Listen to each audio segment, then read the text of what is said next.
की कीता जी ओए मटर दे आ गोश्त मटर पाए दे वो नहीं पूरी वो बूथा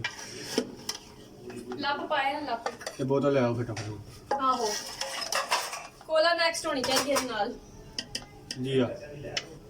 ਵੈਸੇ ਕੀ ਤੂੰ ਹੈ ਅਮਾ ਖਲਾਂਦੀ ਹੈ ਨਾ हाँ ਖਲਾਂਦੀ ਸੋਈ वो काट दो तो ये और पाक भी मैं ले लो बस बाकी ਲਓ ਜੀ ਗੱਪਸ਼ਪ ਤੁਸੀਂ ਸਾਡੀ ਸੁਣ ਵੀ ਲਈਏ ਤੱਕ ਵੀ ਲਈਏ ਤੇ ਅਸੀਂ ਇੱਥੇ ਜੇ ਨਾ ਭੇਲੇ ਜੇ ਕਿਲੋ ਚਾਵਲ ਤੇ ਲੱਪ ਕਰ ਲਏ ਜੇ ਅਸੀਂ ਮਟਰ ਦੇ ਨਾਲ ਟਮਾਟਰ ਹਰੀਆਂ ਮਿਰਚਾਂ ਅਦਰਕ ਜਿਹੜਾ ਕੁੱਟ ਕੱਟ ਲਿਆ ਨਾਲ ਰੱਖ ਦਿੱਤੀ ਇੱਕ ਚੁੱਲ੍ਹੇ ਤੇ ਜਹਨੀ ਦੂਸਰੇ ਚੁੱਲ੍ਹੇ ਤੇ ਅਸੀਂ ਰੱਖ ਦਿੱਤਾ ਪਤੀਲਾ ਉਹਦੇ ਵਿੱਚ ਸੁੱਟਿਆ ਆਇਲ ਤੇ ਇਹਦੇ ਵਿੱਚ ਕਲੀਆਂ ਦੀ ਤਰ੍ਹਾਂ 2 ਅਦਦ ਪਿਆਜ਼ ਕੱਟ ਕੇ ਤੁਸੀਂ ਵਿੱਚ ਸੁੱਟ ਕੇ ਤੁਸੀਂ ਇਹਨਾਂ ਨੂੰ ਬਰਾਊਨ ਕਰ ਲੈਣਾ ਹੈ ਰੰਗ ਜਿੰਨਾ ਕੱਢਣਾ ਹੈ ਜੀ ਉਹਨੇ ਬਰਾਊਨ ਕਰ ਲਵੋ ਦੂਸਰੀ ਸਾਈਡ ਤੇ ਤੁਸੀਂ ਯਹਨ ਵੀ ਰੱਖੀ ਹੈ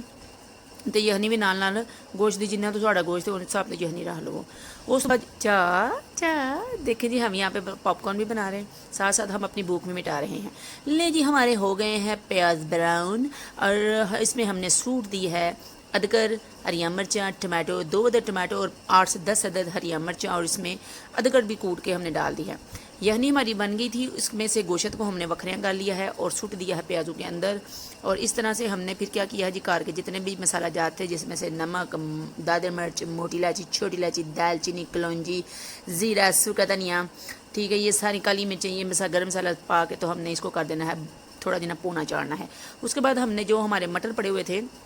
फ्रीज़र में पड़े हुए थे हमने लप कर लिए थे वो लप करे मटर हमने बीच में दूर सूट के तो हमने इनको चाड़ लेना है पोना चंगी तरह इनको पोन के पोना है आपने जब पोन जाए तो आपने ये वही यहनी जो है वो आपने डाल देनी है आपके अगर 4 प्यालियाँ चावल हैं तो आपने 6 प्यालियाँ जो है वो पानी डालना है ठीक है उसके बाद आपने जब गड़क आने देना है उसके बाद आपके जब आ जाए तो उसमें आपने सूट देने हैं चावल जो आपने भिगो कर रखे हुए थे आधा घंटा पहले भिगो कर रखे थे उस बीच सूट देने हैं उसके बाद आपने टनकड़ा ऊपर दे के तो 10 मिनट के लिए इसको दम पे रख देना है उसके बाद टनकड़ा उठा के देखना है फिर इसका लून पानी चेक करना है चावल भी अद्धे गल गए हैं पानी भी अद्धा हुचक हो गया है मुझे तो इसका नमक पानी चेक कट लगा था तो मैंने इसमें और सूट लिया आप भी चेक करके और सूट लेना सर्व करने से पहले नमक पानी चेक कर लेना है अच्छी बात है इसके बाद ये पानी जो है सूखा साखा गया तो हमने इसमें ऊपर मुझे जो लच्छा प्याज पसंद है मैंने लच्छा प्याज लच्छे की तरह गाल काट के गोल गोल जो है ऊपर तह लगा दी उसके बाद मैंने फिर ऊपर सूट दिया जर्दा रंग उसके बाद मैंने ऊपर धनिया सूटा तो 10 मिनट दम के ऊपर रखा और 10 मिनट दम के बाद ये नक्शा आपके सामने है प्लेटा ले आओ अपनी अपनी तो खाने वास्ते तैयार हो जाओ लैन वास्ते नहीं जी हमने अपनी प्लेट तैयार कर ली है जिन्हें अभी तक मेरे चैनल लाइक नहीं किया सब्सक्राइब नहीं किया यूट्यूब पर HZ फूडी मुडी के नाम से लाइक करो सब्सक्राइब करो शेयर करो तो इंज फिर